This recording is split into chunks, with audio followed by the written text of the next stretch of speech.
السلام علیکم ورحمۃ اللہ وبرکاتہ۔ الحمد للہ رب العالمین الرحمن الرحیم مالک یوم الدین ایاک نعبد و ایاک نستعین اہدنا الصراط المستقیم صراط الذین انعمت علیہم غیر المغضوب علیہم ولا الضالین آمین۔ اللہم صلی علی محمد وعلی آل محمد کما صلیت علی ابراہیم وعلی آل ابراہیم انک حمید مجید۔ اللہم بارک علی محمد وعلی آل محمد کما بارکت علی ابراہیم وعلی آل ابراہیم انک حمید مجید۔ ہمارا جو آج کا عنوان ہے وہ وضو کے متعلق ہے۔ باب الوضو، وضو کا عنوان۔ بسا اوقات ہمارے ہاں یہ لفظ وضو بول دیا جاتا ہے، وضو کیا ہے، وضو کر لو۔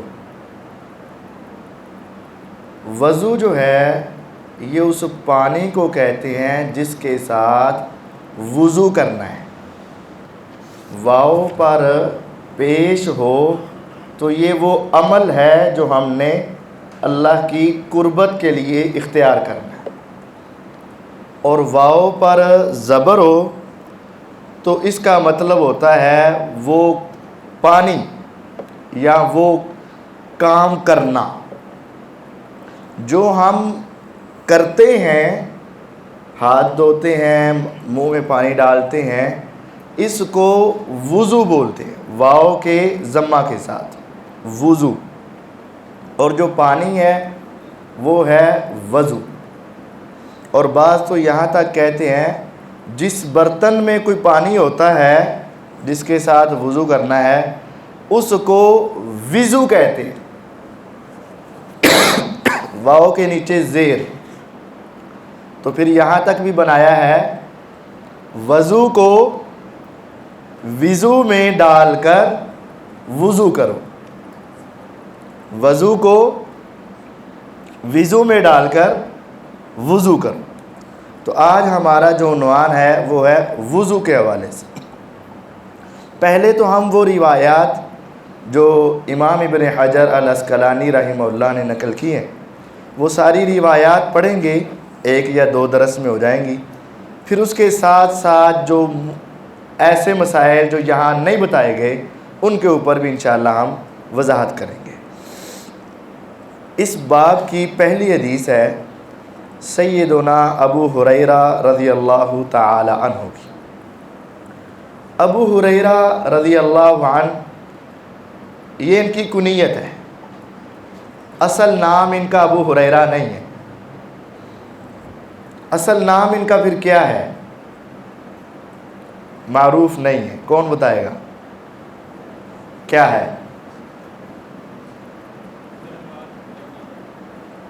ان کا نام عبد الرحمن بن صخر ہے، عبد الرحمن بن صخر، سواد خیر، عبد الرحمن بن صخر ان کا نام ہے، معروف ابو ہریرہ رضی اللہ عنہ سے۔ اچھا، ابو کا معنی باپ ہوتا ہے، لیکن کبھی کبھی ابو کا معنی والا بھی ہوتا ہے، باپ نہیں والا۔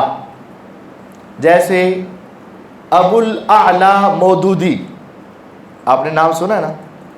اب اعلیٰ، سب سے اعلیٰ تو اللہ تعالیٰ ہے، سبح اسم ربک الاعلیٰ۔ تو ابو الاعلیٰ وہ اس سینس میں نہیں ہے، یہ مطلب معنی ہو تو یہ تو بڑی غلطی ہے۔ ابو الاعلیٰ اعلیٰ والا۔ ابو ہریرہ رضی اللہ عنہ، ہریرہ چھوٹی سی بلی کو کہتے ہیں، تو یہ بلیوں کے ساتھ محبت اور پیار کرتے، تو ابو ہریرہ بلی والا، بلی کا باپ نہیں بنے گا کیونکہ بلی کا باپ تو انسان نہیں ہو سکتا نا۔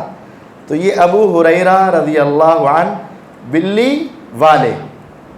ابو کا معنی باپ بھی ہوتا ہے، ابو کا معنی والا بھی ہوتا ہے، کسی کے ساتھ تعلق والا۔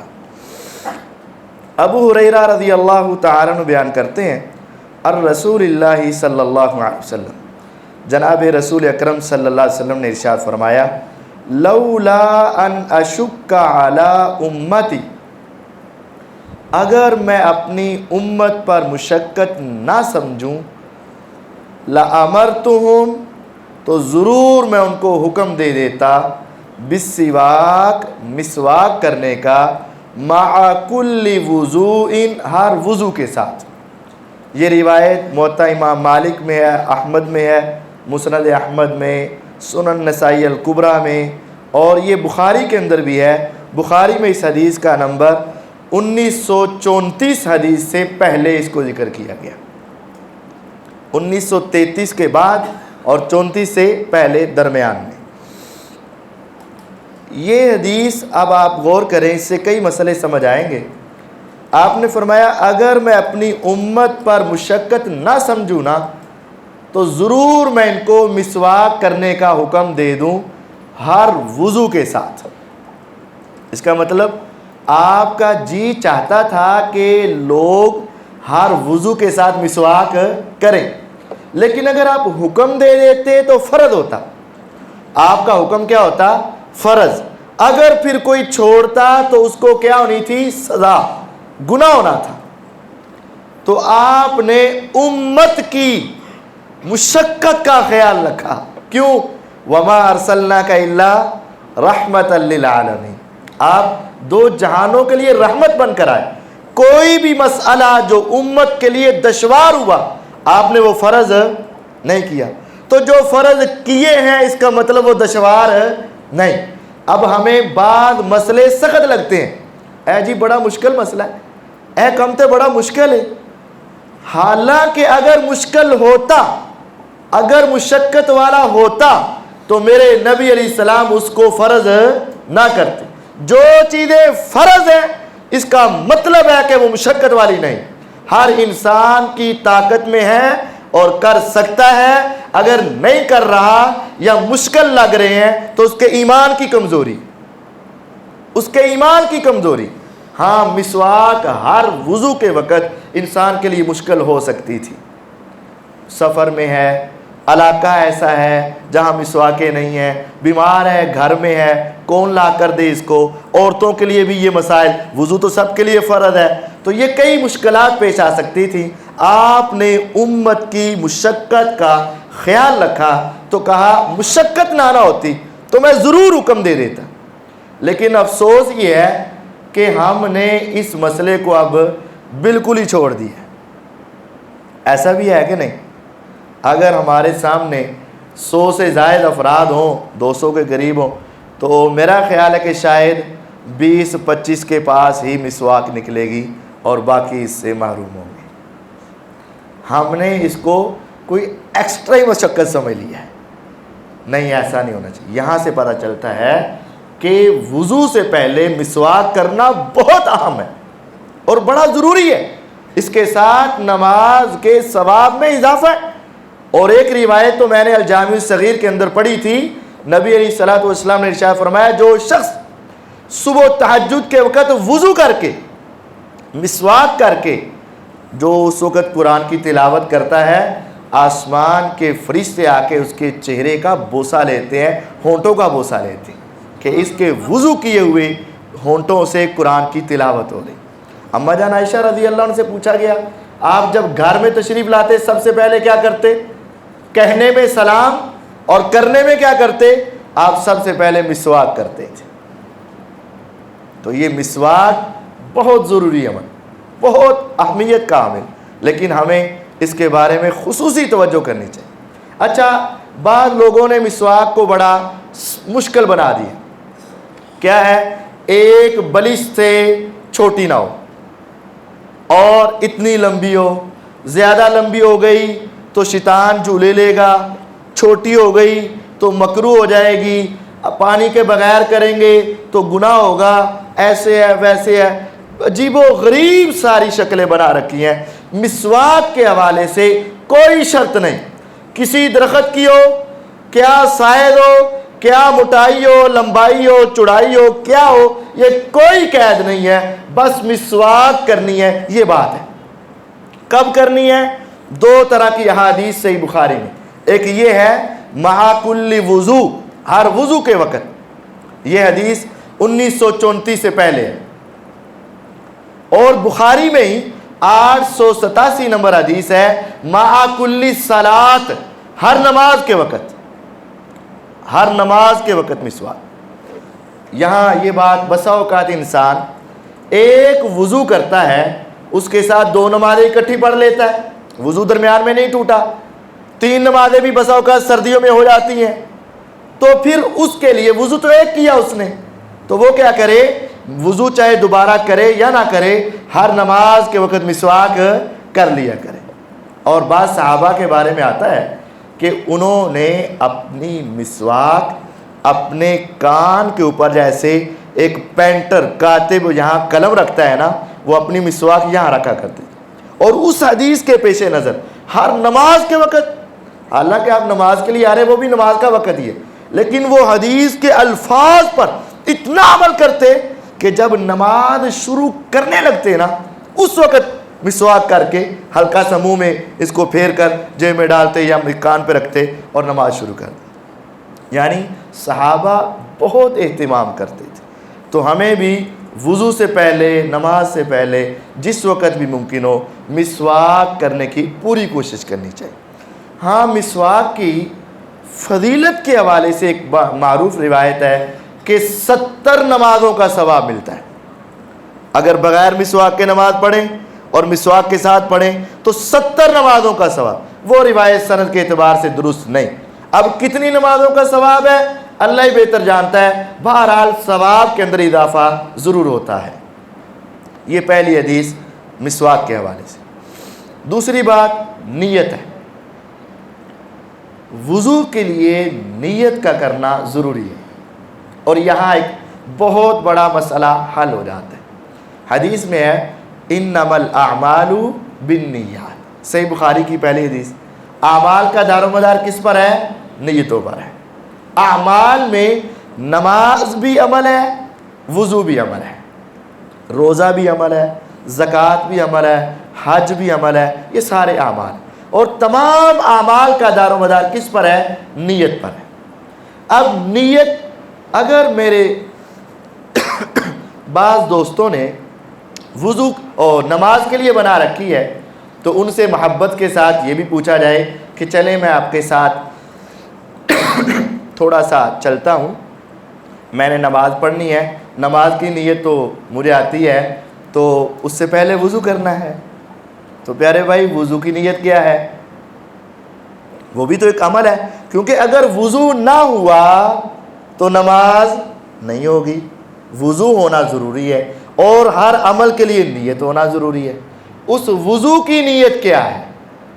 وضو کی نیت صرف سوچنا، دل و دماغ میں یہ بات۔ ہاتھ تو ہم دن میں 20 مرتبہ دھوتے ہیں، کھانا کھانے سے پہلے بھی ہاتھ دھوتے ہیں، وہاں ذہن کیا ہوتا ہے؟ میں کھانا کھانے لگا ہوں۔ کھانا کھانے کے بعد بھی ہاتھ دھوتے ہیں کہ وہ جو چکناہٹ لگی ہوگی وہ دھل جائے، یہ نیتیں۔ جب آپ مسجد میں آ کر ہاتھ دھوتے ہیں، چہرہ دھوتے ہیں، منہ میں پانی ڈالتے ہیں، ناک میں پانی ڈالتے ہیں، ہاتھ بازو سارا کچھ دھوتے ہیں، تو اس کی کیا ہوتی ہے؟ ذہن میں نیت کہ میں یہ وضو کر رہا ہوں اور میں نے کیا کرنی ہے؟ نماز پڑھنی ہے۔ اسی طرح آپ گھر سے چل کر آئے تو نیت ہو گئی نماز کی۔ گھر سے چل کر آئے نا، مسجد میں پہنچے نا، صف میں کھڑے ہوئے نا، امام آئے نا، تب آپ سامنے ملے، تو جب اس وضو کی نیت صرف اور صرف ذہن اور دل و دماغ کے ساتھ ہے تو پھر اگلے عمل نماز کی نیت بھی اسی کے ساتھ ہو سکتی ہے۔ اگر تو زبان سے نیت کرنا ضروری ہو تو پیارے بھائی پھر وضو کے لیے بھی کوئی نہ کوئی نیت ہونی چاہیے۔ لیکن اگر میرا وضو دل و دماغ والی سوچ والی نیت کے ساتھ درست ہے تو پھر میری نماز بھی اسی نیت کے ساتھ درست ہے جس نماز کے لیے میں وضو کر رہا تھا۔ وضو کس لیے کر رہے ہو؟ ظہر کی نماز کے لیے۔ وضو کس لیے کر رہے ہو؟ میں نے نماز پڑھنی ہے، عصر کا وقت ہوا، یہ سوچ ہوتی ہے نا، تو جس نیت کے ساتھ وضو ہو سکتا ہے اسی نیت کے ساتھ کیا ہو جائے گی؟ نماز بھی ہو جائے گی۔ یہ نیت اگر زبان سے کرنا قرآن و حدیث سے ثابت ہوتا تو پھر یہ وضو کا بھی ہوتا اور نماز کا بھی ہوتا۔ اور دوسری بات کہ قرآن میں احادیث میں ساری عربی ہے، ساری عربی ہے، تو نماز کی نیت یا وضو کی نیت بھی پھر کس میں ہونی چاہیے تھی؟ عربی زبان، لیکن ایسا نہیں۔ اب وضو کا طریقہ سن لیجئے۔ عن حمران مولا عثمان رضی اللہ عنہ، حضرت عثمان رضی اللہ عنہ کے آزاد کردہ غلام حمران رضی اللہ عنہ سے روایت ہے۔ عثمان رضی اللہ تعالی عنہ کا ایک غلام تھا جس کو خالد بن ولید رضی اللہ عنہ نے قید کر کے بھیجا جنگ کے اندر سے، انہوں نے اپنا غلام بنایا، پھر اس کو آزاد کر دیا اللہ کے راستے، مسلمان ہو گئے۔ وہ یہ حدیث بیان کرتے ہیں کہ ان عثمان رضی اللہ عنہ دعا بوضوء، عثمان رضی اللہ عنہ نے وضو کا پانی منگوایا، فغسل کفیہ ثلاث مرات، اپنی دونوں ہتھیلیاں 3 مرتبہ دھوئیں، ثم تمضمض، پھر منہ میں پانی ڈال کے کلی کی، واستنشق، ناک میں پانی چڑھایا۔ لگانے اور چڑھانے میں فرق ہے، لگانے اور چڑھانے میں فرق ہے۔ ایسے ہوتا ہے لگایا، ایسے ہوتا ہے چڑھایا، اوپر کی طرف چڑھانا۔ واستنثر، اور ناک جھاڑا۔ ثم غسل وجهه 3 مرات، پھر اپنے چہرہ کو دھویا 3 مرتبہ۔ ثم غسل يده اليمنى الى المرفق 3 مرات، پھر اپنا دایاں ہاتھ کوہنی سمیت 3 مرتبہ دھویا۔ ثم اليسرى مثل ذلك، پھر الٹا ہاتھ اسی طرح 3 مرتبہ۔ ثم مسح براسه، پھر اپنے سر کا مسح کیا۔ مسح کی کیفیت اس روایت میں نہیں، وہ آگے آ رہی، اپنے سر کا مسح کیا۔ ثم غسل رجله اليمنى، اپنا دایاں پاؤں دھویا، الى الكعبین، ٹخنوں سمیت 3 مرات 3 مرتبہ۔ ثم اليسرى مثل ذلك، پھر بایاں پاؤں ایسے دھویا۔ ثم قال، پھر انہوں نے کہا، حمران کہتے ہیں عثمان رضی اللہ عنہ نے ایسے پورا وضو کیا اور وضو کرنے کے بعد کہا، رأیت رسول اللہ صلی اللہ علیہ وسلم، میں نے دیکھا رسول اکرم صلی اللہ علیہ وسلم کو، توضأ نحو وضوئی ھذا، انہوں نے میرا اسی طرح جیسے میں نے وضو کیا اسی طرح آپ نے بھی وضو کیا۔ نبی علیہ الصلوۃ والسلام کے وضو کا یہ طریقہ ہے، اور یہ روایت صحیح بخاری صحیح مسلم میں ہے۔ صحیح مسلم کا نمبر ہے 538 نمبر حدیث میں یہ موجود ہے صحیح مسلم کے اندر۔ اور یہ روایت جب بخاری میں ہے اس کے اندر مزید ہے، حضرت عثمان رضی اللہ عنہ یہ حدیث بیان کر کے کہتے ہیں، اگر یہ 1 آیت یا 2 آیتیں قرآن میں نہ ہوتی کہ علم چھپانا حرام ہے تو یہ اگلی حدیث کا ٹکڑا میں تمہیں بتاتا نہ، لیکن چونکہ نبی علیہ السلام کی حدیث کا علم چھپانا حرام ہے، اس وجہ سے میں تمہیں بتا دیتا ہوں، میرے نبی علیہ السلام نے مجھے اسی طرح وضو کر کے دکھایا، اور آپ نے ارشاد فرمایا، من توضأ نحو وضوء ھذا ثم صلى ركعتين لا يحدث فيهما نفسا غفر له ما تقدم من ذنبه، جس نے اس طرح کا وضو کیا جو میں نے کیا، نہ اس سے کم اور نہ اس سے زیادہ، کچھ کم کر جاتے ہیں کچھ اضافہ کر جاتے ہیں۔ حدیث میں کیا ہے، جس نے میرے اس وضو کی طرح وضو کیا اور پھر 2 رکعت نفل 2 رکعت نماز پڑھی اور پوری توجہ سے پڑھی، خیالات اور وسوسے نہ آئے، تو فرمایا اس کی زندگی کے پہلے سارے گناہ معاف کر دیے جائیں۔ تو یہ نبی علیہ الصلوۃ والسلام کے وضو کا طریقہ عثمان رضی اللہ عنہ نے بیان فرمایا۔ اب سر کے مسح کی کیفیت کیا تھی اور کتنی مرتبہ دھویا، وہ مسح کیا، وہ آگے۔ وعن علی رضی اللہ عنہ، علی رضی اللہ تعالیٰ عنہ سے بھی روایت ہے، لمبی روایت ہے، فی صفات وضوء النبی صلی اللہ علیہ وسلم، نبی علیہ السلام کے وضو کا پورا طریقہ ایک طویل روایت ہے، لیکن اس میں سے انہوں نے یہ کہا، وَمَسَحَ بِرَأْسِهِ وَاحِدَةً، اللہ کے رسول صلی اللہ علیہ وسلم نے اپنے سر کا ایک مرتبہ مسح کیا۔ یاد رکھے کہ ایک مرتبہ مسح کی روایات بھی ہیں اور 3 مرتبہ بھی ہیں اور 2 مرتبہ بھی ہیں۔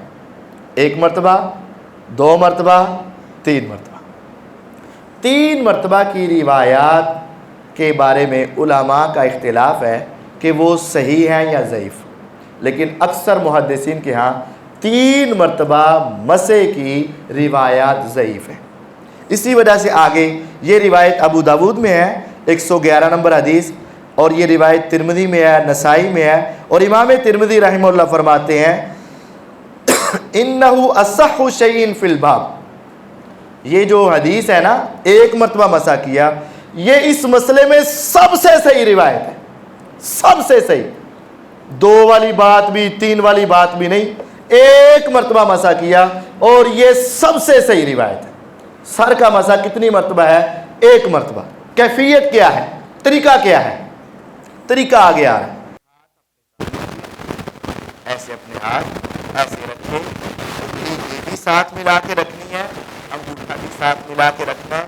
ایسے کرتے کرتے کانوں کے پیچھے سے اپنی گدی تک لیں گے، ثم ردہما، پھر ان کو واپس لائیں، حتی راجع، حتیٰ کہ وہ ہاتھ لوٹ آئے، الی المکان الذی بدأ منہ، اس جگہ کی طرف جہاں سے آپ نے شروع کیا تھا۔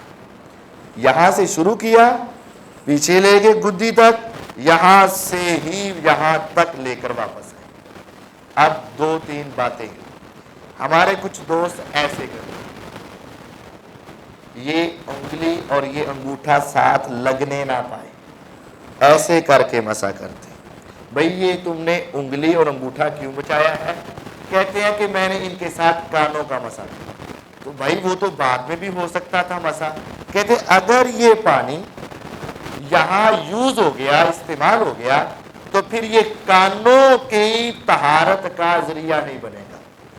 اچھا پیارے بھائی، یہ تمہیں کس نے بتایا ہے؟ یہ خود سوچا ہوا ہے، قرآن و حدیث میں ایسا نہیں۔ حدیث میں کیا ہے؟ آپ نے اپنے ہاتھ کو اپنے سامنے کیا، ہاتھ کے اندر یہ انگلی بھی انگوٹھا بھی سارا ہاتھ ہی ہے، سامنے کیا، ہاتھ کو پیچھے لے گئے، ہاتھ کو آگے پھر دوبارہ واپس لے آئے۔ انگلی اور انگوٹھے کو خارج کرنا، یہ نہ لگے، اگر یہ لگ گئے تو پھر کان کا مسح صحیح نہیں ہوگا۔ یہ صرف اور صرف اپنے من اور اپنے ذہن کی بات ہے، کتاب و سنت میں اس کا کوئی ثبوت نہیں۔ دونوں ہاتھوں کے ساتھ، پورے کے ساتھ سر کا مسح کرنا ہے اور گدی تک۔ اب یہاں ایک عربی عبارت کے اعتبار سے مسئلہ سمجھے، اس میں ہے الا کفاہ، گدی تک۔ ایک ہے گدی، ایک ہے گردن۔ انہوں پنجابی چ بھی سوٹ، ایک ہے کھتی چ سوٹ، ایک ہے تون چ سوٹ، یہ 2 الگ الگ ہیں۔ عربی کے اندر بھی ایک ہوتا ہے عنق، عین نون کاف، عنق یا رقبہ، اس کو گردن کہتے ہیں۔ ایک ہے کفا، کفا گدی کو کہتے ہیں۔ فرق کیا ہے؟ جہاں بال ختم ہو رہے ہیں نا، عام سر کے بال جو بارڈر لائن ہے اس کو کفا کہتے ہیں، اور جو نیچے ہے جہاں سر جیسے بال نہیں ہے وہ عنق اور رقبہ ہے، گردن ہے۔ تو حدیث میں ہے آپ نے اپنے ہاتھ کو گدی تک لے گئے، گردن نہیں ہے۔ گردن عنق ہوتا ہے، کسی حدیث میں بھی عنق کا ذکر نہیں ہے۔ اس وجہ سے گدی تک لے جانا ہے اور پھر اپنے ہاتھوں کو واپس لے کر آنا ہے۔ یہ سر کا مسح۔ نبی صلی اللہ علیہ وسلم سر کا مسح اس طرح کرتے تھے۔ ہمارے ہاں یہ غمی ہے، کچھ لوگ ایسے لے کے جاتے ہیں اور ایسے ہی واپس لے جاتے ہیں، ایسے اوپر سے نہیں۔ بالوں کے ساتھ ٹچ ہونا ضروری ہے اور واپسی پر بھی بالوں کے ساتھ ٹچ ہونا ضروری ہے، اس کے بغیر درست نہیں۔ اور پھر اگر آپ کو اپنے بالوں کے خراب ہونے کا، سٹائل کا بہت زیادہ خطرہ ہے تو ابو داود کی ایک روایت ہے، اس میں پھر آپ یہ بھی کر سکتے ہیں، اپنا ہاتھ رکھیں اٹھائیں، رکھیں اٹھائیں، رکھیں اٹھائیں، رکھیں اٹھائیں، اور اسی طرح کرتے کرتے واپس آ جائیں۔ یہ بھی درست ہے۔ اگر آپ کو اپنے سٹائل کا یا ویسے کچھ مسئلہ ہو، لیکن آپ کا طریقہ کار یہ ہوتا تھا، اس طرح پیچھے لے جاتے، ہاتھ رکھتے رکھتے، اور اسی طرح پھر واپس لے آتے۔ اب کانوں کی بات ہے، جو حکم سر کا ہے وہ حکم کانوں کا ہے، کانوں کے مسئلے کا ذکر یہ آ گیا۔ عبداللہ بن عمر بن عاص رضی اللہ تعالیٰ عنہما بیان فرماتے ہیں، فی صفت الوضو، نبی علیہ الصلوۃ والسلام کے وضو کے مسئلے میں، وضو کا طریقہ، باقی سارے مسئلہ تو پیچھے آ گیا لیکن کانوں کا نہیں تھا، امام صاحب نے یہاں کانوں والی بات نقل کی۔ کہتے ہیں ثم مسح صلی اللہ علیہ وسلم براسی، نبی علیہ الصلوۃ والسلام نے پھر اپنے سر کا مسح کیا۔ وَأَدْخَلَ إِصْبَعَيْهِ السَّبَّاحَتَيْنِ فِي أُذُنَيْهِ، آپ نے اپنی دونوں سباحہ انگلیاں اپنے کانوں میں داخل کی۔ یہ انگلیاں ہیں نا، ان کے بھی نام ہیں، سباحہ، اللہ کی بہت زیادہ تسبیح کرنے والی، اس کو بنسر بھی کہتے ہیں عربی میں، خنسر بنسر وسطی سباحہ ابہام، اس کو خنسر بنسر وسطی سباحہ ابہام، یہ تو آپ نے اپنی دونوں سباحہ انگلیاں، تسبیح بیان کرنے والی انگلیاں کانوں میں داخل کی۔